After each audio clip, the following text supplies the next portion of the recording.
সুধী দর্শক আসসালামু আলাইকুম। আশা করছি সবাই ভালো আছেন, সুস্থ আছেন এবং সুরক্ষিত আছেন। আমি ডক্টর আফরিন সুলতানা আপনাদের সবাইকে স্বাগত জানাচ্ছি আমাদের বাংলা ভিশনের স্বাস্থ্য বিষয়ক সাপ্তাহিক আয়োজন স্বাস্থ্য কথা অনুষ্ঠানে। মুসলিম উম্মার সবচেয়ে বড় ধর্মীয় উৎসব, আরেকটি বড় ধর্মীয় উৎসব, সেটা হচ্ছে কোরবানি। সেটা চলে আসছে খুব শীঘ্রই। আগামী সপ্তাহে ঈদ এবং ঈদের প্রিপারেশন নিয়ে অবশ্যই অনেকের মনে অনেক প্রশ্ন থাকে, স্পেশালি যারা বিভিন্ন রোগে ভুগছেন। সো আমাদের আজকে যারা অতিথি আছে তাদের কাছে আপনারা কী প্রশ্ন করতে পারেন সেই বিষয়টা জানানোর জন্য আমাদের বিশেষজ্ঞ অতিথিদের পরিচয়টা আগে জানাতে চাচ্ছি। আমাদের সাথে আজকে আছেন অধ্যাপক ডক্টর শামীম আহমেদ, যিনি প্রাক্তন পরিচালক জাতীয় কিডনি ইনস্টিটিউট ঢাকা, এবং আরও আছেন ডক্টর এ.কে.এম. খালিকুজ্জামান দীপু, যিনি সহযোগী অধ্যাপক হিসেবে আছেন orthopaedics department, universal medical college হসপিটালে। স্যার এবং ভাই, আপনাদের দুজনকে আজকে অনুষ্ঠানে স্বাগত জানাচ্ছি। ধন্যবাদ। জি, এবং দর্শক আমাদের বিশেষজ্ঞ অতিথির পরিচয় পেয়েছেন। যদি কোনো প্রশ্ন থাকে, জিজ্ঞাসা থাকে স্পেশালি কোরবানি রিলেটেড, সেটা আমাদেরকে জানাতে পারেন আমাদের স্ক্রলে দেখানো নাম্বারে, এবং আমাদের সাথে যুক্ত থাকতে পারবেন ফেসবুক লাইভেও। স্যার, আপনার কাছ থেকে প্রথমে একটু জানতে চাই, সেটা হচ্ছে আমরা কোরবানির বিষয়ে আলোচনাটা শুরু করব, যদি আমাদের দর্শকদের প্রশ্ন থাকে সেটা নিয়ে। তার আগে আপনার বিষয় নিয়ে একটু ডিসকাশনটা শুরু করতে চাই। সেটা হচ্ছে সবচেয়ে কমন সমস্যা ক্রনিক কিডনি ডিজিজ। এই ক্রনিক কিডনি ডিজিজের সাথে আমার মনে হয় আরও দুইটা রোগ এমনিতেই চলে আসে, সেটা হচ্ছে প্রেশার এবং ডায়াবেটিস। সো এই সামগ্রিকভাবে এই ক্রনিক কিডনি ডিজিজটা সম্পর্কে আমাদের দর্শকদের জন্য আপনি কি বলতে চান, সেটা দিয়ে আজকে আলোচনাটা শুরু করতে চাই। খুবই সুন্দর প্রশ্ন। দেখেন, কিডনি ক্রনিক কিডনি ডিজিজ যেটা আমরা টার্মটা ইউজ করি, এখন কথা হলো কি কি কারণে ক্রনিক কিডনি ডিজিজ হয়। আমরা 5টা কারণ সবচেয়ে শনাক্ত করেছি। প্রথম কারণ হলো ডায়াবেটিস। আপনি জানেন ডায়াবেটিস কিন্তু এখন ইপিডেমিক ফর্মে বাংলাদেশে। এবার অনেক কারণ এটা আছে, তবে মেইন কারণটা দেখেন, এখনকার যারা ইয়াং তারাই তো পরে ভবিষ্যতে বয়স্ক হবে। সবাই দেখেন কি এখন তারা ওবেজ। কেন ওবেজ? তারা বাচ্চারা কোনো খেলাধুলা করে না, তারা মোবাইল, কম্পিউটার, ফাস্টফুড এবং এই মানে এতে তারা আসক্তি, এবং ফাস্টফুডের ভিতরে যেটাই আছে সাথে কোল্ড ড্রিঙ্কস। কাজেই তারা খেলাধুলার কোনো সুযোগ পাচ্ছে না। তাদের ডায়াবেটিস প্রোভাইডেড জেনেটিক একটা বড় ফ্যাক্টর। সো ডায়াবেটিস ইজ, এবং ডায়াবেটিসের জন্য 100টা রোগীর ডিজিজে 50 থেকে 60টা হলো ডায়াবেটিস কারণ। দ্বিতীয় কারণ যেটা আপনি বলছেন, উচ্চ রক্তচাপ, সেটার জন্য। এবং সবচেয়ে কঠিন জিনিস, সত্য, বাস্তব সত্য, যে 50% লোক জানে না তার ব্লাড প্রেশার আছে। আবার যারা জানেন তারাও সঠিকভাবে টার্গেট ব্লাড প্রেশার কতটুকু রাখতে হবে নিয়ন্ত্রণ করে না, এবং তারাও যে ওষুধ খায় ইরেগুলার ওষুধ খায়, এটা বাস্তব। এবং অনেকের আছে যে ওষুধ খাচ্ছে ইরেগুলারভাবে। অনেকেই বলেন যে আমাদের এত ডাক্তার সাহেবরা এত দামি ওষুধ দেন, আমরা খেতে পারি না। আমি বলি, ডাক্তার সাহেব বলেন বাংলাদেশের ওষুধ শিল্পে ওয়ার্ল্ডে ফেমাস অনেক ওষুধ আছে কম দামের, যেটা আপনার ব্লাড প্রেশার ওষুধ একবার শুরু করলে সারা জীবন খেতে হয়। ভেরি রেয়ার অকেশনে স্টেপ ডাউন করে উইথড্র হয়। সো সারা জীবন ওষুধ খাওয়ার মতো কিন্তু আমাদের ওষুধ আছে, মানে অনেক অল্টারনেটিভ আছে লাগলে। তৃতীয় কারণ যেটা নেফ্রাইটিস অথবা গ্লোবোনেফ্রাইটিস, যেটা দর্শকদের প্রায়ই আমি বলি, এটা একটা ছাঁকনির প্রদাহ। কিডনির যে অসংখ্য ছাঁকনি, ফিল্টার, এই ফিল্টার প্রদাহ, সেটাতে প্রোটিন লিক করে, ব্লাডে অ্যালবুমিন কমে যায়, এবং অ্যালবুমিন করে থেকে ভাস্কুলার কম্পার্ট থেকে পানিটা বেরিয়ে আসে। কাজে এই রোগের উপসর্গ হলো মুখে পানি আসবে, পায়ে পানি আসবে, এটা ধীরে আসতে পারে অথবা হঠাৎ করে আসতে পারে। চতুর্থ কারণ যেটা হলো অবস্ট্রাকশন, রাস্তা, যেমন কিডনি, মূত্রনালী, মূত্রথলি, পেশাবের রাস্তা, এই রাস্তায় যদি ব্লক থাকে, সেই ব্লকটা পাথর দিয়ে হতে পারে, সেগুলো জন্মগতভাবে হতে পারে। যেমন কিডনির পরে যে অংশটা পেলভিস, মানে আমরা যদি বলি ফার্নেল শেপ, ওইখানে একটা জন্মগত হয়, যেটার ডাক্তারি টার্ম পিউজ অবস্ট্রাকশন। অথবা নিচে শুরু হয়ে গেল মূত্রনালী, অথবা ছেলেদের প্রোস্টেট বড়, অথবা পেশাবের রাস্তা শুরু হয়ে গেল ছেলেদের মেয়েদের, সেই কারণে হতে পারে সেই জন্য। অথবা অন্য কিছু, যে ওটা প্রেশার করছে, ইনফিল্ট্রেশন হচ্ছে, সেই জন্য রাস্তা ব্লক। পঞ্চম যে কারণ জন্মগত, যেমন পলিসিস্টিক কিডনি ডিজিজ, একটা দুইটা সিস্ট থাকতে পারে। সিস্টটা আমি দর্শকদের বলি, সিস্ট হলো একটা ফোস্কার মতো, একটা আঙ্গুর ফলের মতো, ভিতরে পানি, চারদিকে পর্দা। আপনার আবার ওনার একটা সিস্ট থাকতে পারে, দুইটা। এটা কিন্তু কোনো ক্ষতিকারক না, এটা কোনো ক্যান্সারও না, বেনাইন জিনিস। কিন্তু অসংখ্য সিস্ট যদি থাকে, তাহলে তো কিডনি কাজ করতে পারবে না, মানে এরপরে যেগুলি হয়, আরো ইনফিল্ট্রেটিভ কিছু রোগ আছে, যেমন ওগুলি আমি দর্শকদের বলতে চাই না, যেমন ক্যান্সার জাতীয় কিছু থাকলে যদি রাস্তা আসে, সেটা ইনফিল্ট্রেশন। লাস্টে যেটা বলতে চাই, এইসব বয়স্ক লোক, ডায়াবেটিস আছে, ব্লাড প্রেশার আছে, হার্টের প্রবলেম আছে, লিভারের, আমরা কিন্তু কিডনিকে ড্যামেজ করি। কিভাবে? By drugs. এই বিষয়টা নিয়ে আরো বিস্তারিত আলোচনায় যাব। তার আগে আমাদের সাথে একজন দর্শক আছেন, ওনার প্রশ্নটা একটু নিতে চাই। দর্শক, আপনার নাম এবং বয়স বলে প্রশ্নটা জানান। হ্যালো, জি, আপনাকে শুনতে পাচ্ছি, বলুন। আমি অ্যাডভোকেট আইজুল হক খান ময়মনসিংহ থেকে বলছি। জি, একটু সাউন্ডটা জি, বয়স ৬৬ বছর। আমার ডায়াবেটিস নাই, প্রেশার আছে। আমার ওই ইউরোলজির সমস্যা আছে। তারপরে এখন আমার প্রোস্টেট গ্ল্যান্ডের আর কি, আর ইউরিক অ্যাসিড হলো 7.5, কিডনিতে সামান্য সিস্ট আছে। এই ক্ষেত্রে আমি কি গরুর গোশত, খাসির গোশত এই কুরবানির সময় খেতে পারবো কিনা? আচ্ছা, অনেক ধন্যবাদ দর্শক আপনার প্রশ্নের জন্য। ডক্টর আপনাকে শুনতে পেয়েছেন, আপনি আমি কোনো খুব ভালো শুনতে শুনতে পারিনি, যেটুকু বুঝতে পারছি ব্লাড প্রেশার আছে, ইউরিক অ্যাসিড বেশি আছে, ক্রিয়েটিন বেশি আছে কিনা আমি জানি না। না, ক্রিয়েটিনের ব্যাপারে বলেননি, বাট ওনার সিস্ট আছে, ইউরিক অ্যাসিড বেশি আর কিডনিতে সিস্ট আছে। সিস্ট আছে, সিস্ট একটা বা দুইটা সিস্ট আছে। এটা প্রথম কথা হলো, আপনার ব্লাড প্রেশার আছে, ব্লাড প্রেশারটা কন্ট্রোল রাখতে হবে। আপনার টার্গেট কত ব্লাড প্রেশার সেটা বলে দিচ্ছি। আপনার 140-এর এবং 90-এর নিচে রাখতে হবে অবশ্যই। এবং যদি আপনার প্রোটিন লিক করে তাহলে এই প্রেশারটা আরও কমাতে হবে, অর্থাৎ 130 বা 80 রাখতে হবে। যদি আপনার ক্রিয়েটিন বেশি থাকে তখনও কিন্তু এইভাবে রাখতে হবে। ইউরিক অ্যাসিড যেটা আছে, ইউরিক অ্যাসিডের জন্য ওষুধ খেতে হবে।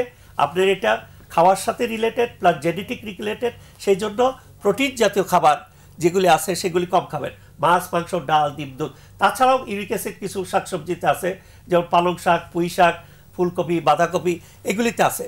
আর সামনে কোরবানি আছে, সেই কোরবানি গরুর মাংস কম খাবেন আপনি। উনি আসলে এটার ব্যাপারেই প্রশ্ন করেছেন, এই ব্যাপারে ওনার সাবধানতা অবলম্বন করা দরকার। হ্যাঁ, সাবধানতা definitely. Blood pressure is important cause of chronic kidney disease, 1 number. আবার কিডনি ডিজিজে ড্যামেজ হয়ে গেলেও কিন্তু ব্লাড প্রেশার হবে, কাজে this is important cause. Uric acid বেশি আছে, এটাও কিন্তু কিডনিকে ড্যামেজ করতে পারে এবং কিডনির টিউবুলে পাথর তৈরি করতে পারে।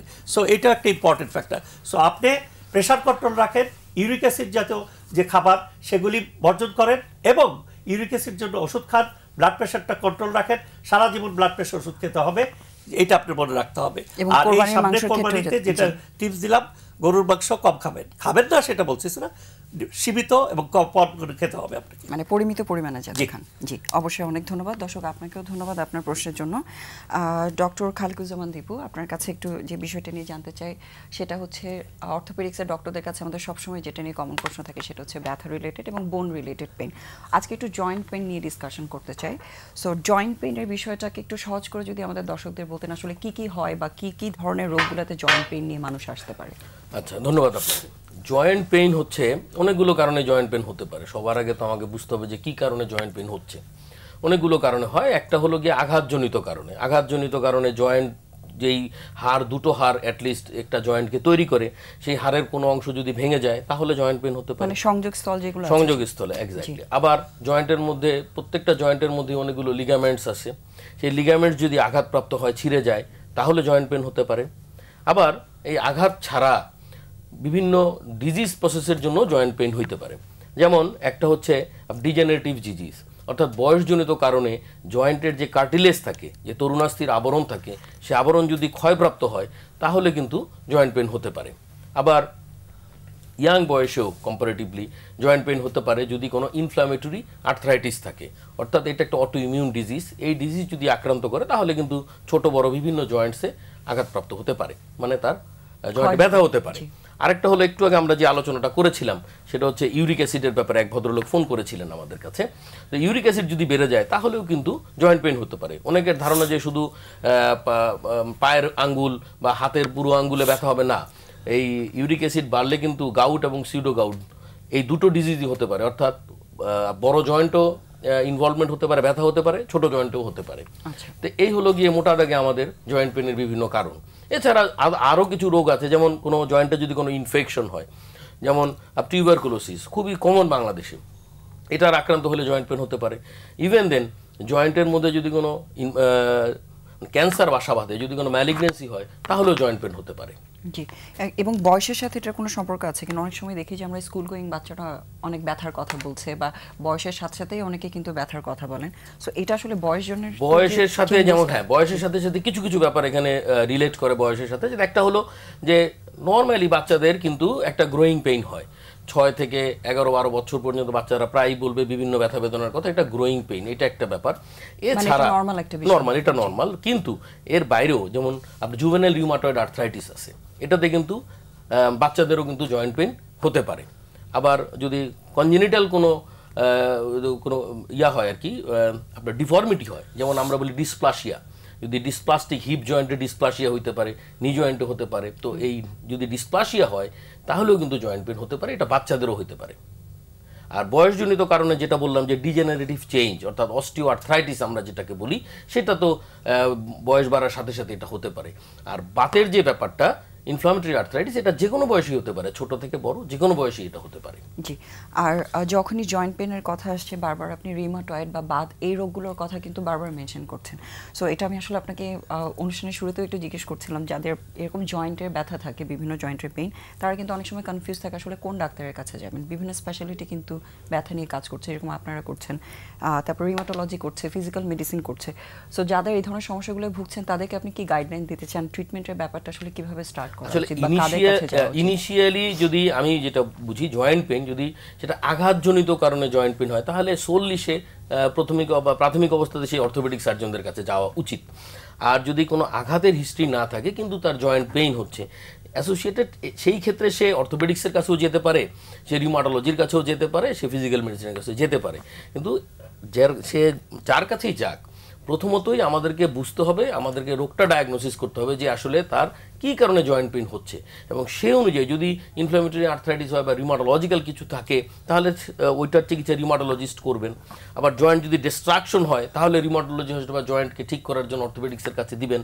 আবার যদি রিহ্যাবিলিটেশনের একটা পার্ট যদি আসে তাহলে হয়তো বা সেটা ফিজিক্যাল মেডিসিন দেখবেন। এটা আসলে একটা সমন্বিত ব্যাপার। অবশ্যই এটা পেশেন্টটা, রোগীটা যার কাছেই যাক না কেন, আমাদের as a physician, as a clinician আমাদের দায়িত্ব হচ্ছে তাকে প্রপার চিকিৎসাটা করা, তার রোগটাকে আইডেন্টিফাই করা এবং সেই অনুযায়ী চিকিৎসা করা, এবং প্রয়োজন বোধে আমার অন্য কোনো কলিগের কাছে পেশেন্টটাকে রেফার করা। জি অবশ্যই, অনেক ধন্যবাদ, সুন্দর করে বলেছেন। আমাদের সাথে একজন দর্শক যুক্ত আছেন, ওনার প্রশ্নটা একটু আমরা নিতে চাই। দর্শক, আপনার নাম এবং বয়স বলে প্রশ্নটা জানান। দর্শক, আপনি কি শুনতে পাচ্ছেন আমাকে? জি শুনতে পাচ্ছি। জি, আমাকে শুনতে পাচ্ছেন ক্লিয়ার? জি জি, বলুন, আপনার প্রশ্নটা বলুন।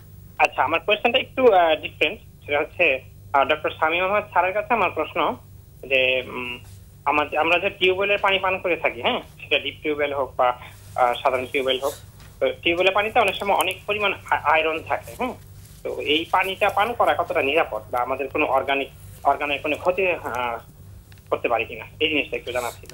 জি দর্শক, আপনার প্রশ্ন স্যার শুনতে পেয়েছেন, আপনি আমাদের সাথে থাকুন। স্যার বলছেন, স্যার আপনার কাছে প্রশ্ন।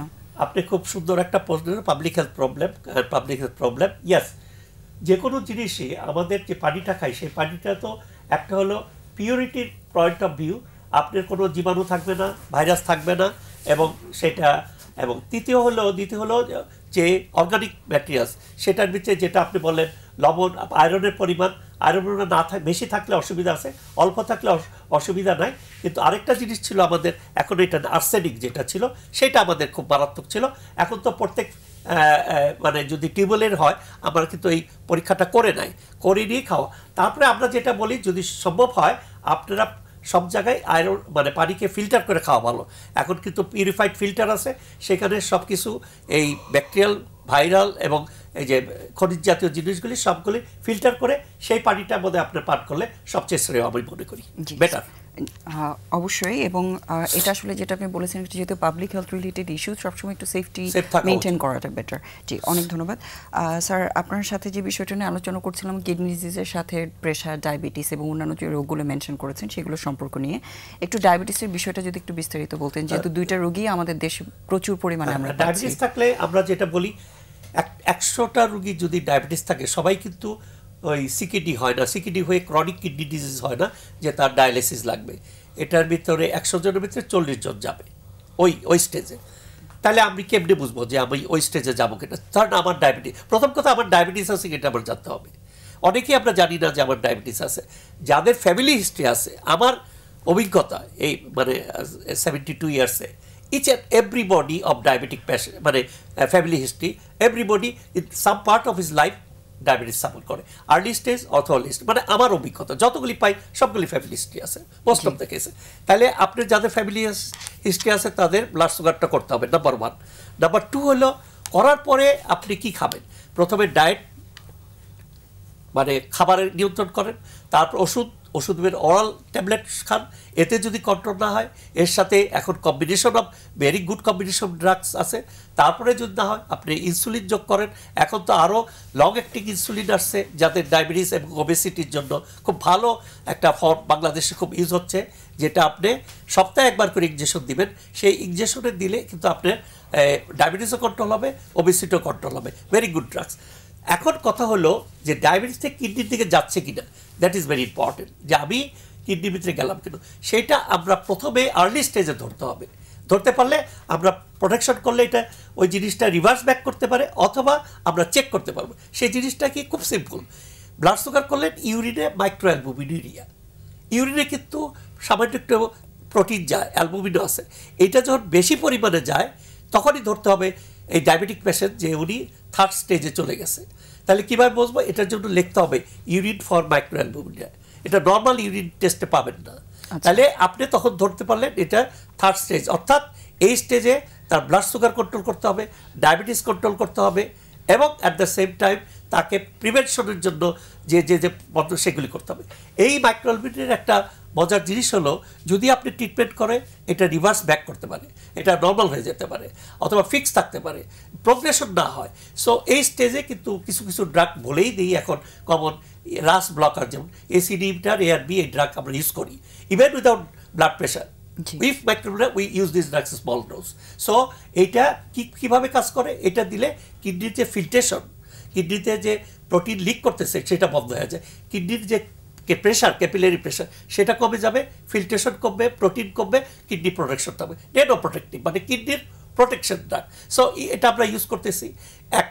তারপরে যেটা হবে যে ডায়াবেটিস থাকলে হাঁটতে হবে, নিয়মিত হাঁটতে হবে। তারপরে যেটা করতে হবে, কোনো ইনফেকশন থাকলে ইনফেকশন কন্ট্রোল করতে হবে, ওষুধ যেটা ডাক্তার দেবেন সেটা, এবং ডায়েটটা খুব মেথডিক্যালি, এবং একজন ডায়েটিশিয়ান, আজকাল তো মডার্ন ডায়েটিশিয়ান থেকে আপনি ডায়েট চার্ট করে খাবেন, তাইলে আপনি এই ডায়াবেটিসগুলি কন্ট্রোল করতে পারবেন। এটা করলে কি হবে যে আপনি ওইটা স্টেজ 4-5-এ যাবে না, এবং যখন এই স্টেজ মানে সিকিডি 5 স্টেজে যখন হয়, যখন ওষুধের দ্বারা কিডনিকে চিকিৎসা করা যায়, তখন কি ডায়ালিসিস ট্রান্সপ্লান্ট অত্যন্ত ব্যয়বহুল, প্রতি বছর তার 4 থেকে 5 লাখ টাকা খরচ হবে। তাহলে আপনি যদি করেন তাহলে ডিলে হয়। আরেকটা মজার তথ্য দিই যে ডায়াবেটিস থেকে কিডনির এন্ড স্টেজ রেনাল যেতে মিনিমাম 30 থেকে 35 বছর লাগে। সো আমার যদি 40 বছর হয়, আমার 35 বছরে যদি যায় ওইখানে, যদি আপনি কন্ট্রোল রাখেন, তাহলে 80-90 বছর আমাদের লাইফের এক্সপেকটেশন তো এরকমই। তো কাজেই আপনি জানতে হবে এবং অ্যাকর্ডিংলি কাজ করতে হবে। প্রফেসর ইব্রাহিম সাহেব বলতেন, যারা ডায়াবেটিস ডিসিপ্লিন লাইফ কি করে, তারা কিন্তু উইদাউট ডায়াবেটিস তাদেরটা বেশি বাঁচে। কেন? তারা ডিসিপ্লিন লাইফ লিড করে। In terms of lifestyle modification একটু বলেই দিই, সেটা হলো আপনার ওজনটা কমাতে হবে, হাঁটতে হবে, কায়িক পরিশ্রমের সাথে আপনি পানিটা ঠিক করে খেতে হবে, তারপরে আপনার ভাজা পোড়া তোল জাতীয় যে কোরবানি আছে এগুলি কম খাবেন। তারপরে যেটা করতে হবে, ব্লাডে যে চর্বি, ডায়াবেটিস থাকলে ব্লাডের চর্বি থাকবেই, মেটাবলিক সিনড্রোম, সেই চর্বিটা কমাইতে হবে। আর যদি না কমান তাহলে আপনার হার্টের, ইনফ্যাক্ট আমরা যত রুগী পাই সব যা ডায়াবেটিস, হার্টের প্রবলেম, কেন হার্টের প্রবলেমটা আমাদের কাছে আসে? তখন যাদের এনজিওগ্রাম করতে হবে, ক্রিয়েটিন বেশি, তখন আমাদের, এবং আমি ইনভেরিয়েবলি মেজরিটি অফ কেসেস আর ডায়াবেটিক, এবং তাদের মেটাবলিক সিনড্রোম এবং হার্টের ভিতরে চর্বি জমে হার্ট ব্লক করতেছে। So metabolic syndrome is important. ওনার যেটা বললেন, এবং আনকন্ট্রোল থাকলে যেটা হয় সারাউন্ডিং আরো অনেকগুলো ডিজিজ আসলে এগুলোর সাথে ইনভলভ হয়ে যায়। ঠিক, আমাদের সাথে আরেকজন দর্শক আছে, ওনার প্রশ্নটা একটু আমরা নেই। দর্শক, আপনার নাম এবং বয়স বলে প্রশ্নটা জানান। ফোনটা সম্ভবত কেটে গেছে। স্যার, আপনার সাথে আমাদের সাথে আরেকজন দর্শক আছেন, ওই প্রশ্নটা একটু নেই। দর্শক, আপনার নাম এবং বয়স বলে প্রশ্নটা জানান। আসসালামু আলাইকুম। ওয়ালাইকুম আসসালাম। আমি ঢাকার ডামদার থেকে বলছি আর কি, আপনাদের প্রোগ্রামটা দেখছিলাম। তো এখানে আমার একটা প্রশ্ন আছে, সেটা হচ্ছে আমার বয়স হচ্ছে 40 আর কি। তো অফিসিয়াল কাজকর্মে আমার বাইক চালাইতে হয়। তো সেই ক্ষেত্রে মাঝে মাঝে আমি আসলে ক্লিয়ারলি আপনার কথা শুনতে পাচ্ছি না, আরেকবার কাইন্ডলি একটু প্রশ্নটা বলবেন। প্রশ্নটি শোনা যায় না, জোরে বলেন একটু। আচ্ছা, আমি হচ্ছে মানে ডামদাতেই আমার বাসা আর কি। তো কর্মক্ষেত্রের জন্য আমি বাইক চালাতে হয় আর কি, মাঝে মাঝে বাইক চালাতে হয়। সেই ক্ষেত্রে আমি কোমরে ব্যথা অনুভব করি বা তীব্র ব্যথাও হয় মাঝে মধ্যে। আচ্ছা ডক্টর আপনাকে শুনতে পাচ্ছেন। জি, আপনার কি কোনো প্রশ্ন আছে দর্শকের কাছে? আপনার কোমর থেকে ব্যথাটা কি পায়ের দিকে আসে না শুধু কোমরেই থাকে? না, শুধু কোমরের দিকটাতেই থাকছে আর কি। আচ্ছা, ঠিক আছে, ধন্যবাদ। আচ্ছা, ওনার যে ব্যাপারটা হলো সেটা হলো যে যেহেতু উনি বাইক চালান এবং ঢাকা শহরের রাস্তাঘাটের অবস্থা আমরা জানি, বাইক চালালে কিন্তু কোমরে একটা ক্রনিক একটা ঝাঁকির মধ্যে উনি থাকেন। উনি যদি দিনে 2-3 ঘন্টা বাইক চালান, 2-3 ঘন্টার মধ্যে কিন্তু ওনার কোমরে কিন্তু কম বেশি ঝাঁকির মধ্যে উনি থাকেন। তার ফলে কি হয়, ছোট ছোট মাইনর ট্রমা হয় কোমরের মধ্যে। কোমরের 2টা হাড়ের মাঝখানে ডিস্ক থাকে, কোমরের বাইরের দিকে প্রোটেক্টিভ লিগামেন্টস থাকে। এই লিগামেন্টগুলো এবং এই যে ডিস্কেরগুলো এইটার মধ্যে কিন্তু ক্রমাগত একটা মাইনর ট্রমা হতে হতে ওনার কোমরের যে লিগামেন্টগুলো আছে এই লিগামেন্টগুলো ফ্যাটিক হয়ে যায়, মানে ও আর নিতে চায় না, লোডটা নিতে চায় না, যার ফলে এই ব্যথা বেদনা দিয়ে ও জানান দেয়। তো এটা হলো ওনার সমস্যা। তো ওনার জন্য পরামর্শ হচ্ছে আপনি কিছু physical exercise, basically back muscle exercise নিয়মিত করবেন, যাতে করে আপনার এই সমস্যাটা না থাকে। আর ব্যথা বেশি হলে একজন অর্থোপেডিক সার্জনের পরামর্শ নিয়ে উনি আপনাকে সুন্দরভাবে গাইডলাইন করে দিতে পারবেন যে ব্যথা বেশি হলে কি ওষুধ খাবেন এবং কি এক্সারসাইজগুলো করবেন। প্রয়োজনে কিছু পরীক্ষা নিরীক্ষা করেও দেখা যেতে পারে। জি, আমাদের সাথে আরো একজন দর্শক যুক্ত হয়ে আছেন। দর্শক, আপনার নাম এবং বয়স বলে প্রশ্নটা জানান। আসসালামু আলাইকুম। ওয়ালাইকুম আসসালাম।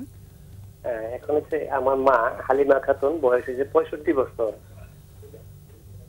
জি, পা থেকে কোমর পর্যন্ত কতটা মাসকুলে ব্যথা, প্রচুর ব্যথা, বিভিন্ন ওষুধ খাওয়ানো হয়েছে, কিন্তু কোনো কি পাইতেছি না, মানে সমাধানের কোনো পথ পাইতেছি না। এখন ওই ব্যথা আছে। জি, ডক্টর আপনাকে শুনতে পাচ্ছেন। আপনার ব্যথার সাথে কি পায়ে কোনো জ্বালা পোড়া বা ঝিঝি ধরা, অবশ লাগা এই ধরনের ফিলিং আছে? না না, অবশ লাগাটা নাই, শুধু ব্যথাটাই বলে, প্রচুর ব্যথা। প্রচুর ব্যথা। আচ্ছা, ওনার মায়ের বয়স 65 বছর। সেই ক্ষেত্রে আমরা ধারণা করতেই পারি যেটা লাম্বার স্পন্ডাইলোসিস, তার সাথে অস্টিওপোরোসিস এবং তার সাথে স্পাইনাল ক্যানাল স্টেনোসিস, অর্থাৎ কোমরের যে হাড়গুলো আছে বয়সজনিত কারণে সেটা একটু দুর্বল হয়েছে, নরম হয়েছে, কিছু ডিজেনারেটিভ চেঞ্জ হয়েছে, কোনো জায়গায় হাড়, কিছু জায়গায় হাড় বাড়ে। এই সমস্ত ক্ষেত্রে এটা একটা কারণ। আরেকটা হলো যে কোমর ব্যথার সাথে সাথে যে পায়ের দিকে ব্যথা যাচ্ছে, এটার কারণ খুব সম্ভবত স্পাইনাল ক্যানাল স্টেনোসিস, অর্থাৎ আমাদের যে মেরুদণ্ডের হাড়গুলো আছে একটার সাথে একটার উপরে একটা হাড় সাজানো থাকে। তো এই হাড়গুলোর পিছনে যে একটা ফুটা তৈরি হয় স্পাইনাল ক্যানেল, এর ভিতর দিয়ে একটা নার্ভ আসে। তো এই নার্ভ রুটের উপরে বয়সজনিত কারণে কি হয়, এই ফুটোর চারপাশে হাড় জমা হয়, হাড় জমা হয়ে এই যে নলটাকে সরু করে ফেলে। সরু করলে ওই নার্ভের উপরে তার চাপ পড়ে, যখনই তার ওই নার্ভের উপরে চাপ পড়ে, স্নায়ুর উপরে চাপ পড়ে, তখন ব্যথাটা নিচের দিকে চলে আসে। পরামর্শ হচ্ছে একজন অর্থোপেডিক সার্জনের পরামর্শ নেওয়া, কিছু ব্যথার ওষুধ খাওয়া এবং ব্যথার ওষুধ ছাড়াও আরও কিছু রিমেডি আছে সেই ধরনের ওষুধ খাওয়া এবং কিছু ফিজিক্যাল এক্সারসাইজ করা, তাহলে পরে কিন্তু এটা থেকে মুক্তি পাবেন। হ্যাঁ, কিছু টেস্ট করতে হবে, ওনাকে এক্সরে করতে হবে, এমআরআই করার প্রয়োজন লাগতে পারে এবং অন্যান্য প্যারামিটারসগুলো দেখা, যেমন ওনার ক্রিয়েটিনিন কেমন আছে, সুগার আছে কিনা, ডায়াবেটিস আছে কিনা, প্রেশার আছে কিনা, অন্যান্য কোনো কোমরবিডিটিস, অন্যান্য কোনো ডিজিজ আছে কিনা, এই জিনিসগুলো দেখে ওনাকে একটা চিকিৎসা নিতে হবে এবং কিছু সাথে ফিজিক্যাল এক্সারসাইজ করতে হবে। জি, যেহেতু পশ্চার রিলেটেড একটা কোয়েশ্চেন এসেছে, এই বিষয়ে আসলে আরেকটু আমি জানতে চাই, সেটা হচ্ছে কি ধরনের পশ্চারগুলোতে আসলে মানুষের এই ফিজিক্যাল পেইনগুলো ইনক্রিজ হতে পারে। আমাদের রেগুলার হ্যাবিটে কিন্তু আমাদের বসার হ্যাবিট বা কিভাবে কাজ করছি এগুলো কিন্তু অনেক ইফেক্ট করে। সো এই বিষয়ে কিছু বলতে চান কিনা আমাদের দর্শকদের জন্য? আমরা যারা মানে সেডেন্টারি ওয়ার্কার, যারা বসে অনেকটা সময় কাজ করতে হয়, হ্যাঁ, তাদের জন্য যারা মহিলারা কাজ করছে, হ্যাঁ আমি বলছি, তো যারা বসে কাজ করেন তাদের জন্য আমার পরামর্শ হচ্ছে আপনারা চেষ্টা করবেন পিঠটাকে সোজা করে বসার জন্য। প্রয়োজনে আপনার ডেস্কের সামনে একেবারে চেয়ারটাকে নিয়ে যাবেন, যাতে করে সোজা হয়ে বসার চেষ্টা করা। আপনি দীর্ঘ সময় একটানা কাজ করতে করতে কিন্তু আপনার অটোমেটিক আপনার পোস্টারটা চেঞ্জ হবে। এই কারণে প্রতি 1 ঘন্টা পর পর আমি বলি যে আপনি জাস্ট আপনার পোস্টারের দিকে 1 মিনিটের জন্য তাকান যে আপনি কীভাবে বসে আছেন। এবং যারা কম্পিউটার রিলেটেড কাজ করেন তারা কাজ করতে করতে কিন্তু আস্তে আস্তে তারা মানে তাদের পিঠের যে পোস্টারটা পুরোটাই নষ্ট হয়ে যায়।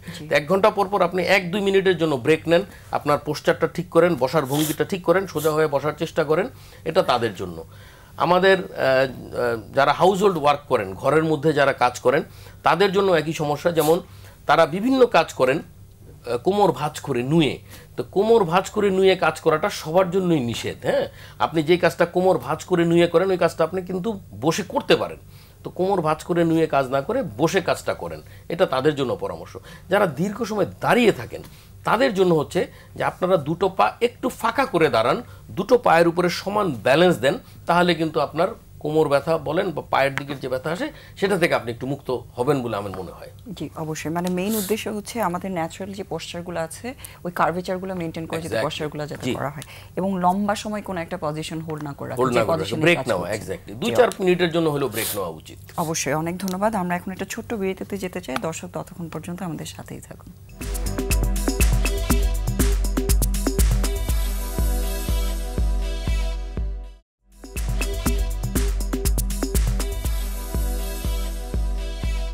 শুধু দর্শক, আপনাদেরকে আবারও স্বাগত জানাচ্ছি স্বাস্থ্য কথা অনুষ্ঠানে এবং আজকে আমাদের সাথে স্টুডিওতে আছেন অধ্যাপক ডক্টর শামীম আহমেদ এবং doctor AK Khalequzzaman Dipu.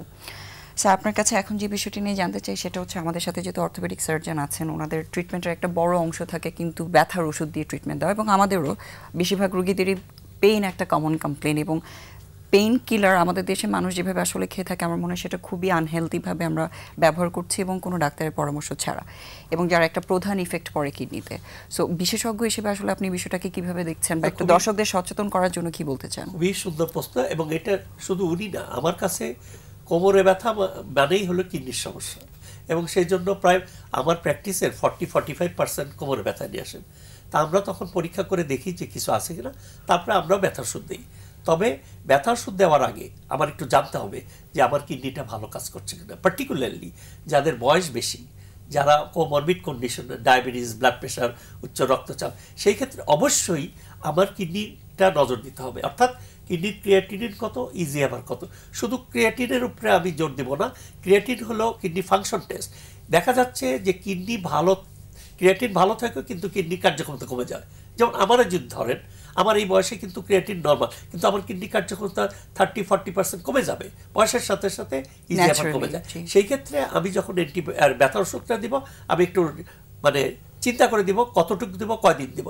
And particularly যেমন অর্থোপেডিক্সের ওনাদের কাছে গেল, ওনারাও যেটা করেন যে ক্রিয়েটিন বেশি হলে ওনারা আবার একটু কমিয়ে দেয় বা আমাদের সাথে কনসাল্ট করতে হয়। সেই ক্ষেত্রে আমরা খুব মানে জুডিশিয়ালি আমাদের কিন্তু তখন ব্যথাও কমাতে হবে অ্যাট দ্য সেম টাইম, কিন্তু তার কিডনিটা না বাড়ে সেটাও দেখতে হবে। সেই ক্ষেত্রে আমরা যেটা করি, যেটা প্রথমে প্যারাসিটামল জাতীয় আমরা দিতে চেষ্টা করি, অথবা ফ্রেন্ডলি যারা কিডনি ফ্রেন্ডলি ব্যথার ওষুধ আছে সেই।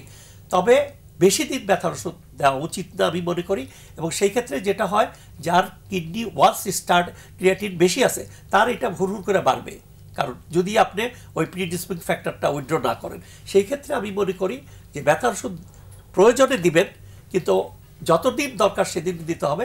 কিন্তু আর যদি ক্রিয়েটিন বেশি থাকে, আমরা আদারওয়াইজ যেটা করি একটু অন্য জাতীয় ওষুধ, যেমন নার্ভের ব্যথা কমানোর জন্য আমরা এই যে প্রিগাবালিন গ্রুপ, এই গ্রুপের একটা দেয়, ওনারাও দেয়, এইভাবে দিয়ে এবং প্যারাসিটামল দিয়ে একটু সিডেশন করে ওনার ব্যথাটা কমাতে। এবং যেটা উনি বললেন যে কারণটা জানেন, ফিজিওথেরাপি দেন, খুব ভালো কাজ করে, ওনারাও জানেন, খুব ফিজিওথেরাপি দেন, এবং সেইভাবে আমরা কিন্তু কিডনির এই ব্যথাটা মানে কোমরের ব্যথাটা এবং অবশ্যই যে কোনো জিনিস জেনারেলাইজ ভাবে মেডিসিন না নেওয়া। একটা কথা, ওভার দ্য কাউন্টার কোনো অ্যান্টিবায়োটিক্স খাবেন না, ব্যথার ওষুধ খাবেন। কি খেতে পারবেন? আমরা সোজা কথা, প্যারাসিটামল খেতে পারেন, অ্যান্টিহিস্টামিন খেতে, গ্যাস্ট্রিক ওষুধ খেতে পারবেন, বাট আদার দেন দিস মানে ফার্মেসির থেকে এই ওষুধ কিনে খাবেন না। মানে अवेलेबल হলেও যাতে নিজেরা সচেতন হয়ে ওভার ইউজ না করে। একটা তো এটা, আরেকটা অ্যান্টিবায়োটিক্স। কেন অ্যান্টিবায়োটিক্সের রেজিস্ট্যান্স আমাদের দেশে এখন more than 60% to common antibiotic group, quinolone group এবং সিপ্রোফ্লক্সিন গ্রুপ। এটা ডেঞ্জারাস কন্ডিশন, অ্যান্ড পার্টিকুলারলি এটা এখন প্রবলেম হয় না, এই রুগীটা যখন বয়স হবে, অসুস্থ হবে, তখন যখন আইসিইউতে থাকে তখন কোনো অ্যান্টিবায়োটিক্স কাজ করে না, এবং resistance, all are resistance, and that we face a lot of problem. So নিজেকে সুস্থ রাখার জন্য জনগণ আপনার নিজেকে ওভার দ্য কাউন্টার অ্যান্টিবায়োটিক খাবেন না। ডাক্তার যখন আরেকটা মজার জিনিস বলি, আমি একটা এই পেশাবির ইনফেকশন হলে একটা অ্যান্টিবায়োটিক দিয়ে দিলাম, 5 দিন 7 দিন খেলেন, ভালো হয়ে গেল। আবার যখন ইনফেকশন হলো সে করে কি, ওই ওষুধটা আবার খায়, খাওয়ার পরে এরকম 3-4 বার খাওয়ার পরে যখন আর কাজ করে না, ওই রেজিস্ট্যান্স ডেভেলপ, তখন আমাদের কাছে। So antibiotics without doctors prescription খাওয়া উচিত না, এবং এটা আমার মনে হয় এটা তো ইথিকে আছে, মেডিকেল ইথিক্সে, কিন্তু আমি দর্শকদের বলি খাবেন না এই তিনটা। অবশ্যই, এবং খুবই ইম্পর্টেন্ট একটা বিষয়, যেহেতু এটা নিয়ে আমরা আসলে ডাক্তাররা অনেক সাফার করে থাকি ট্রিটমেন্ট দেওয়ার বিষয়ে। স্যার, যেহেতু মেডিসিনের বিষয়টা এসেছে, আরেকটা বিষয়টা জানতে চাই, সেটা হচ্ছে অনেক কিডনি ডিজিজের রোগীদেরই কিন্তু আয়রন ডেফিসিয়েন্সি থাকছে বা হয়তো অ্যানিমিয়া থাকছে, অনেকেই ভিটামিন ডি সাপ্লিমেন্ট দিতে হচ্ছে বা ক্যালসিয়াম দিতে হচ্ছে। এই বিষয়টা আসলে আমি একটা তথ্য বলি, যেহেতু আপনি ভিটামিন ডি, মানে আমি নিজেই বলি নিজের, আমার গিরায় ব্যথা ওনার যে আমি কিন্তু ফিজিক্যাল মেডিসিনও যে ফিজিওথেরাপি দিলাম তো আই থট আমার কি হলো, I just go for investigation. আমি যখন করতে গেলাম আমার ভিটামিন আসলো 7, যেটা পপুলারে রেফারেন্স ভ্যালু হলো 30। সো ভিটামিন ডি এরপরে আমি ইচ অ্যান্ড এভরি পেশেন্ট আমার কাছে ব্যথার করলে ভিটামিন ডি করি, এবং to my utter surprise I can share this, more than 70% মানুষের vitamin D deficient, more than 70। এখন কথা হলো ভিটামিন ডি সূর্যের আলোতে পাওয়া যায়, দ্যাট ইজ নট ট্রু। দেখা গেছে স্টাডিতে যারা কক্সবাজারে যারা জেলে তাদেরও vitamin deficiency, not only but there is something, but of course vitamin D সূর্যের আলোতে তৈরি হয়, এটা তো ইজ এ ফ্যাক্ট। সো আমি বলবো vitamin D is a very common, এবং এটা আমার মনে হয় করেই দেওয়া হয়। আরেকটা বোঝার জিনিস আমার, আই জাস্ট শেয়ারিং, যে ইনজেকশন আছে না ভিটামিন ডির ইনজেকশন, সেটা দুধ দিয়ে যখন খাওয়ানো হয় 4-5টা খাওয়ার পরে যতগুলি রুগী আসছে আমার কাছে সবগুলি ভিটামিন ডি 70। আমি জানি না আপনি এটা এই বিষয়ে আপনার কাছে একটু জানতে চাচ্ছি, যেহেতু অর্থোপেডিক্সের রোগীদেরকেও নিশ্চয়ই এই ওষুধগুলো দিতে হয়, স্পেশালি ভিটামিন ডি, ক্যালসিয়াম, আপনি এই বিষয়ে কিছু অ্যাড করতে চান? এই বিষয়ে আমি অ্যাড করতে চাই, সেটা হচ্ছে যে স্যার যেটা বললেন যে interestingly not only Bangladesh sir, এই সাবকন্টিনেন্টেই মানে ভিটামিন ডি কমের একটা প্রেভেলেন্স আছে, যারই পড়া হয় ম্যাক্সিমাম যে 60 to 70% দেখা যায় ভিটামিন ডি কম। তো একটা পর্যায়ে আমরা কিন্তু এই কারণে ভিটামিন ডি অ্যাড করে দিই। আর এখনকার ক্যালসিয়ামগুলোতেও তো ভিটামিন ডি থাকে। আর ইনজেকশন যেটা বললেন স্যার, বাংলাদেশে প্রথমে কিন্তু এখন তো ভিটামিন ডি ক্যাপসুল পাওয়া যায় স্যার, বাংলাদেশে কিন্তু একটা সময় প্রথম আসছিল ভিটামিন ডি ইনজেকশনই, 2 লাখ ইউনিটের, এবং আমরা এটা কিন্তু এটা রেগুলারই ব্যবহার করতাম। আমি একটু শেয়ার করি যে ভিটামিন ডি ইনজেকশন যেটা দুধ ভেঙে স্যার আমরা ওইটাই বলি স্যার, আমরা দুধ দিয়েই খেতে বলতাম 15 দিন পর পর। ইনিশিয়ালি বাংলাদেশে এটাই আসছিল, আমরা অনেক আগে থেকে প্র্যাকটিস করি এবং এটা ভালো, হ্যাঁ এটা খুবই ভালো। এবং ইনজেকশনটা আমি বিভিন্ন বড় বড় অপারেশন করার আগে একদিন আগে রাত্রেবেলা আমি ইনজেকশনটা দেই, এটা একটা protocol. It is a very good immune booster, vitamin D কিন্তু is a very good immune booster. অবশ্যই। আর এখন আমরা একটু কোরবানি রিলেটেড আলোচনায় যেতে চাই। আপনার সাথে রেলেভেন্স যেটা আছে অবশ্যই সেটা হচ্ছে কোনো ট্রমা বা ইনজুরি যদি এই সময়টা মানুষ ফেস করে থাকে, সেটা রোড ট্রাফিক অ্যাক্সিডেন্ট হোক বা কোরবানির সময় কাজ করতে গিয়ে হোক, সো এই বিষয়টা নিয়ে একটু যদি আমাদের দর্শকদের বলতেন। আচ্ছা, একটা হলো যে কুরবানির সময় বা যে কোনো সময় তো মানুষ ঈদের উৎসবে বাংলাদেশের মানুষ তাদের গ্রামে যায়, ঘরে ফিরে যায়, রাস্তাঘাটে প্রচুর রাশ থাকে এবং এই রোড ট্রাফিক অ্যাক্সিডেন্ট খুবই কমন। আমরা এমন কোনো ঈদ নাই যে ঈদে মানে যাত্রী বোঝাই বাস বিভিন্নভাবে খুবই আনফরচুনেট কিন্তু অ্যাক্সিডেন্ট হয়ে থাকে। তো এই ক্ষেত্রে আমার পরামর্শ হচ্ছে যে সবার কাছেই যে দেখেন সময়ের থেকে জীবনের মূল্য অনেক বেশি, তো আপনারা তাড়াহুড়ো করবেন না, একটু বুঝে শুনে যান মানে বাড়িতে, যাতে করে নিজেকে নিরাপদ রাখতে পারেন। আপনার স্বাস্থ্যহানি হলে কোনো সমস্যায় পড়লে শুধু আপনি তো অসুস্থ হবেনি, আপনার পুরো পরিবার কিন্তু ঈদের আনন্দ মাটি হয়ে যাবে। এই কারণে আমি বলবো যারা ট্রাভেল করবেন, যারা বিভিন্ন এক জায়গা থেকে আরেক জায়গায় যাবেন, তারা একটু মানে ধৈর্য ধরে সহ্য করে একটু বুঝে শুনে তারপরে যান, এটা একটা ব্যাপার, ঝুঁকি নেবেন না। আরেকটা হলো যে কুরবানি রিলেটেড যেটা আমরা রেগুলারই পাই সেটা হচ্ছে কুরবানির হাটে কিছু ঘটনা ঘটে। যেমন দেখা যায় যে কেউ কুরবানির হাটে বৃষ্টি হচ্ছে, পা পিছলে পড়ে গেল, এটা একটা কমন। আরেকটা হলো যে দেখা গেলো গরু লাথি মারলো, গরু লাথি মারলে কিন্তু হাড় প্যাটেলা ফ্র্যাকচার, পায়ের হাড় ভাঙা, এটা প্রতি বছরই আমাদের কাছে কিন্তু এই প্রিভ্যালেন্সটা আসে। আমি বলবো সতর্ক থাকবেন সবাই, এটার একটা ব্যাপারে। আরেকটা হলো কুরবানি ঈদের দিনের ঘটনা ঘটে, সেটা হচ্ছে যে ঈদের দিন সবাই শখের কষাই হয়। জীবনে কোনো দিন বা বছরে সারা বছর কোনো কাটাকাটির মধ্যে সে যায় না, কুরবানির দিন কিন্তু সে ছুরি কাঁচি নিয়ে বসে যায়। তখন যেটা হয়, তখন আঙ্গুল কাটে, হাত কাটে এবং কখনো কখনো টেন্ডন ইনজুরি হয়। এই বড় ধরনের যে ইনজুরিগুলো তখন কিন্তু হয়ে থাকে এবং হাসপাতালে আমাদেরকে কিন্তু ঈদের জিনিসটাকে বাদ দিয়ে হাসপাতালে ছুটতে হয়। তো সবাই যদি একটু সতর্ক থাকেন তাহলে আমাদের জন্যও ভালো, আপনাদের জন্যও ভালো, এবং এটা সবার জন্য আনন্দদায়ক হয়। আর একটা জিনিস আমি স্যারের কথাতে আগের আলোচনাতে একটা জিনিস অ্যাড করতে চাই স্যার, যে ব্যথার ওষুধ এবং সিরাম ক্রিয়েটিনিন বা কিডনি ফাংশন। স্যার আমার কাছে স্যার যখন বয়স্ক মানুষ, বিশেষ করে যারা আসেন বয়স না ইয়াংও স্যার, যদি ব্যথার ক্রনিক একটা পেইন দেখো তো 6 মাস ধরে সে আসলে ব্যথার ওষুধ খেয়েই আমার কাছে আসছে, আমি কিন্তু তাদেরকে ইনভেস্টিগেশনে সিরাম ক্রিয়েটিনিন ইজিএফআর দেই। অনেকে বাইরের থেকে, তখন রোগীও অনেকে আমার সামনে প্রশ্ন করে, স্যার আমি আসলাম হাঁটু ব্যথা নিয়ে, আপনি আমাকে কিডনির পরীক্ষা দিলেন কেন? রোগীরা তো এখন অনেক সচেতন। তখন আমি বলি, বাবা কিডনির পরীক্ষা দিয়েছে এই কারণে যে আপনার যে ব্যথার ওষুধটা ব্যবহার করতেছেন আপনি, সেটা আপনার জন্য কতটুকু নিরাপদ সেটা দেখার জন্য আমি আপনার কিডনির স্ট্যাটাস দেখার জন্য এটা দিয়েছি। এবং আমি ইন্টারেস্টিংলি স্যার আমি দেখেছি 10 to 20% পেশেন্টের সিরাম ক্রিয়েটিনিন ইজিএফআর অল্টার্ড, অথচ তারা জানেন না যে তারা কিডনির patient. It's a fact, it's a fact. স্যারের কাছে তো কিডনি রোগী যায়, আমার কাছে তো আর কিডনি রোগী আসে না, কিন্তু আমি দেখেছি 10 to 20% পেশেন্টের আমি পাই যে তাদের ক্রিয়েটিনিন বেশি, তখন আমি তাদেরকে বলি আপনি দ্রুত একজন কিডনি বিশেষজ্ঞ, একজন নেফ্রোলজিস্টের সাথে পরামর্শ করেন। এবং আমাদের আসলে ডিসকাশনের মেইন এক্স্যাক্টলি জি আমাদের ডিসকাশনের মেইন উদ্দেশ্যটা এটা থাকে যাতে দর্শকরা শুনে এই বিষয়গুলো নিয়ে সচেতন হন এবং ডক্টরের কাছে ঠিক টাইমে যান। স্যার আপনার কাছে একটু কোরবানি নিয়ে প্রশ্ন করতে চাই, সেটা হচ্ছে স্পেশালি যারা ক্রনিক কিডনি ডিজিজের রোগীরা আছে, সাথে প্রেশার, ডায়াবেটিস, সবারই তো আসলে একটু সাবধান হওয়া উচিত এই কোরবানির সময়টাতে। সো আপনি বিশেষজ্ঞ হিসেবে আসলে ওদের সাবধানতার জন্য কি বলতে চান যারা এই রোগগুলোতে ভুগছেন? যাদের প্রথম হলো যে যাদের রোগ আছে, ডায়াবেটিস, হাইপারটেনশন, তারপরে যে কোনো রোগ আছে, তারা নিশ্চয়ই কোরবানি একটা মাংস তারা খাবেন, কিন্তু পরিমিত খাবেন।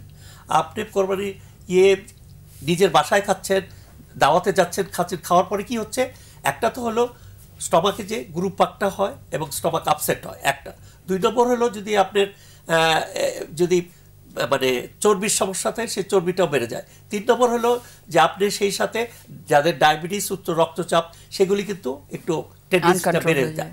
আর যাদের এই রোগ আছে সাথে কিডনির সমস্যা, অর্থাৎ কিডনি আছে, অর্থাৎ ক্রিয়েটিনিন ইজিএফআর কম, তাদের জন্য আমরা তো এমনিই প্রোটিন জাতীয় খাবার রেস্ট্রিক্ট করি, এবং প্রোটিন রেস্ট্রিকশনের ভিতরে প্রথম যেটা এই গরুর গোশতে আমরা সবসময় বলি। এখন যদি বলেন যে খাবেন না, সেটাও তো ঠিক না। যদি খেতে চান 1 পিস 2 পিস খেতে পারেন, এবং সবসময় মনে রাখবেন শুধু মাংসটাই খান, ওই মাংসের ঝোলটা পরিহার করেন, চর্বি জাতীয় যেটা আছে ওটা পরিহার করে 2 টুকরা খেতে পারেন, লিমিটেড খাবেন, পরিমিত খাবেন, তাহলে আপনার অসুবিধা হবে না। আমরা তো প্রোটিন রেস্ট্রিকশন মানে কি, মাছ, মাংস, ডাল, ডিম, দুধ, এই তো। আরেকটা জিনিস হলো গরুর গোশে আপনি যদি খান, যেমন ভেজে এই যে কাবাব টাবাব এগুলি খান, এগুলি খেলে কিন্তু আপনার অসুবিধা হতে পারে। কাজেই আপনারা যারা কিডনির রোগ আছে তাদের পরিমিত খাবেন, আমি না করি না, কিন্তু পরিমিত খাবেন। 1 পিস বা 2 পিস খেলেন, প্রত্যেক দিন 1 পিস 2 পিস খেলেন। তারপর আরেকটু বলি, অনেকেই কলিজা খান, মগজ খান, সেটা আমার মনে হয় না খাওয়াটাই ভালো, কারণ এটা 2 ভাগে, যেমন ইউরিক অ্যাসিডও বাড়ায় এগুলি, তারপরে আপনার কি জানি বলে ফ্যাট বাড়ায়, এবং আপনার এই যে কি জানি বলে এই চর্বি জাতীয় জিনিসগুলি, সেগুলি কিন্তু কিডনির ক্ষতি করবে। কাজেই আমরা মনে হয় মাংসই খান, চর্বি আর অ্যাভয়েড করাই ভালো। সব করে অনেকে খায় আর কি। অবশ্যই যেহেতু ইউরিক অ্যাসিডের ব্যাপারটা আমি একটু বলি, সেটা হলো যে এরকম অনেক পেশেন্ট আছে, তারা কিন্তু জানেন যে তার গরুর মাংস খেলেই কিন্তু গিরা ফুলবে, ব্যথা হবে, এরপরেও খাবেন এবং তারা পরের দিন খোরায় খোরায় হেঁটে আমার কাছে আসবেন। এটা অনেকটা ট্রেন্ড। তো হাইপার ইউরেসিমিয়ার টেন্ডেন্সি যাদের আছে তাদের প্রতি আমি অনুরোধ করবো যে আপনারা ওই যে স্যারের কথায় যে কুরবানির মাংস, আচ্ছা ঠিক আছে খাবেন, কিন্তু অবশ্যই পরিমিত পরিমাণে। কারণ আপনি আজকে একেবারে ইচ্ছা মতো গরুর মাংস বা খাসির মাংস খেয়ে পরের দিন ব্যথায় আপনি শেষ, দরকার নেই তো, আপনি অল্প খান। না খাওয়াটা ভালো, কিন্তু যেহেতু কুরবানি অল্প খাবেন, পরিমিত পরিমাণে খাবেন, যেন ইউরিক অ্যাসিড, আপনি জানেন, অনেকেই জানেন যে আমার ইউরিক অ্যাসিডের সমস্যা আছে, তো তার কিন্তু বাড়বে। আবার জন্মগতভাবেও কারো কারো ইউরিক অ্যাসিডের হাইপার ইউরেসিমিয়া থাকে, লিশনাইহান সিনড্রোম, তো আপনারা কম খান যারা জানেন। আর সবার জন্যই কোনো কিছুই তো অতিরিক্ত ভালো না, কোনো কিছুই অতিরিক্ত ভালো না, সবই পরিমিত পরিমাণে করা, পরিমিত পরিমাণে খাওয়া ভালো। অবশ্যই। আচ্ছা আপনার কাছে একদম লাস্ট প্রশ্ন, সেটা হচ্ছে আমরা অনুষ্ঠানের শেষের দিকে, সেটা হচ্ছে সিকেটি পেশেন্টদের ওভারঅল হেলথ মেইনটেইন করার জন্য আপনি অনেক পরামর্শই দিয়েছেন, তারপরে যদি একটু ছোট করে আরো কিছু বলতে চান। গোল্ডেন টিপ যেটা বলি, আপনি নিজের কিডনিটার সম্বন্ধে জানেন, আপনি নিজের সম্বন্ধে জানেন। যেমন কিভাবে জানবেন, আপনার ডায়াবেটিস আছে কিনা, ব্লাড প্রেশার আছে কিনা, তারপরে আপনার নেফ্রাইটিস আছে কিনা, সব কিছু খুব সিম্পল ওয়েতে। তারপরে আপনার কায়িক পরিশ্রম করেন, একটু পানি পরিমিত 2 লিটার, 2.5 লিটার, 3 লিটার পানি খান, শাকসবজি, টাটকা সবজি খান, এবং যেটা কোরবানির সময় প্রোটিন জাতীয় খাবার কম খান। ওভারঅল সবার জন্যই বলি। আর একটা হলো ধর্মীয় অনুশাসন মেনে চলেন, আর সিগারেট আর মদ্যপান থেকে বিরত থাকেন। এগুলি যদি মেনটেন করেন, মানে লাইফস্টাইল মডিফিকেশন যদি করেন, তাইলে কিন্তু আপনি সম্পূর্ণ ভালো থাকবেন। আর একটা নিয়ম, মানে ডিসিপ্লিন লাইফ লিড করেন, that is the best thing. If you lead a discipline life with this your knowledge, তাহলে কিন্তু আপনি আপনার কিডনি এবং আপনার শরীর, শুধু কিডনি না, সব কিছুই তো আপনার বডির, হার্ট বলেন, লিভার বলেন, কিডনি বলেন, যাই কিছু আছে সব কিছু কিন্তু আপনার ভালো থাকবে। অবশ্যই, এবং সাথে খুব ইম্পর্টেন্ট বিষয় হচ্ছে যারা কিডনি ডিজিজের রোগীরা আছেন তাদের ফলো আপগুলো মেনটেন করা এবং ওষুধের ব্যাপারে ডাক্তারের পরামর্শটা ঠিক মতন মেনে চলা। বেদনার ওষুধ খাবেন না, over the counter, that is very important. জি অবশ্যই, আপনাদের দুজনকে অনেক ধন্যবাদ জানাচ্ছি আজকে আমাদের স্টুডিওতে থেকে আমাদের দর্শকদের মূল্যবান পরামর্শগুলো দেওয়ার জন্য। এবং দর্শক, কুরবানি যেহেতু আসছে, খুব সিম্পল এবং খুব সুন্দর করে শর্ট করে স্যার এবং ভাই আপনাদের পরামর্শ দিয়েছেন কীভাবে সুস্থভাবে কোরবানি করতে পারেন। আশা করছি আপনারা নিয়মগুলো মানবেন, ভালো থাকবেন, সুস্থ থাকবেন। সবাইকে ঈদের শুভেচ্ছা জানিয়ে আজকে অনুষ্ঠান এখানেই শেষ করছি।